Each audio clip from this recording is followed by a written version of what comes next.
রক্ত দিয়ে যে জুলাই বিপ্লব হয়েছে, সেই বাংলাদেশে আর কোনোদিন ফ্যাসিবাদ ফিরে আসতে পারবে না ইনশাআল্লাহ। যেই পথ ফ্যাসিবাদকে ফিরে আসার জন্য তৈরি করবেন, সেই পথ দিয়ে আপনাদেরকে দিল্লিতে বিতাড়িত করা হবে। জুলাই স্পিরিট থেকে যদি এক চুল পরিমাণ বাংলাদেশকে বিচ্যুত করার ষড়যন্ত্র করা হয়, জুলাই যোদ্ধারা আবার মাঠে নামবো, আবার মাঠে নামবো, আবার মাঠে নামবো ইনশাআল্লাহ। বহু রক্ত, জীবন, অনেক অশ্রু আর ঘামের বিনিময়ে অর্জিত জুলাই বিপ্লব পরবর্তী বাংলাদেশের মানুষ তাদের ব্যালটের অধিকার ফিরে পাবে। কিন্তু দুর্ভাগ্যজনকভাবে 12ই ফেব্রুয়ারি মানুষের ব্যালটের অধিকারের সাথে নির্মম তামাশা করা হয়েছে। সারাদিন শান্তিপূর্ণ নির্বাচনের প্রকাশ্য নাটক সাজিয়ে সন্ধ্যার পর থেকে সূক্ষ্ম ইঞ্জিনিয়ারিংয়ের মাধ্যমে টার্গেটকৃত ব্যক্তিদেরকে জাতীয় সংসদে যাওয়ার পথে প্রতিবন্ধকতা সৃষ্টি করা হয়েছে। ডিপ স্টেটের এজেন্ডা বাস্তবায়ন করতে বাংলাদেশের জনগণের অর্থে লালিত প্রশাসন ব্যবহৃত হয়েছে।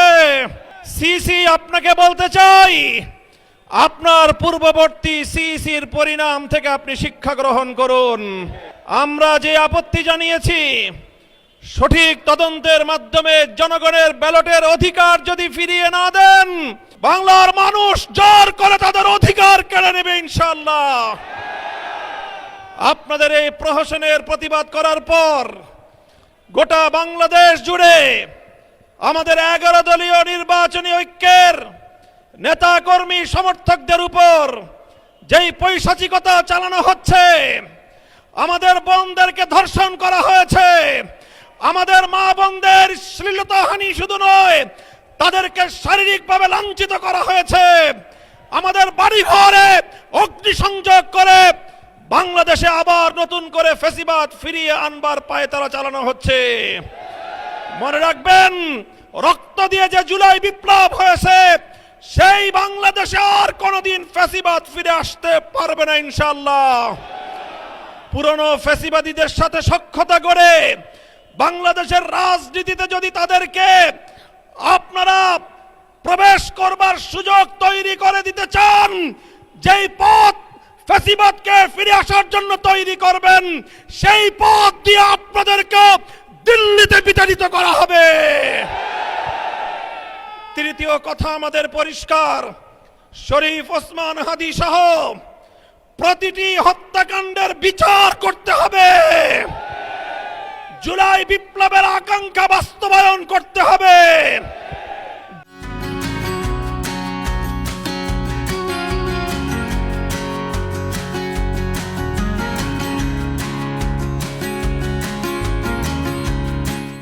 জুলাই স্পিরিট থেকে যদি এক চুল পরিমাণ বাংলাদেশকে বিচ্যুত করার ষড়যন্ত্র করা হয়, জুলাই যোদ্ধারা আবার মাঠে নামবো, আবার মাঠে নামবো, আবার মাঠে নামবো ইনশাআল্লাহ।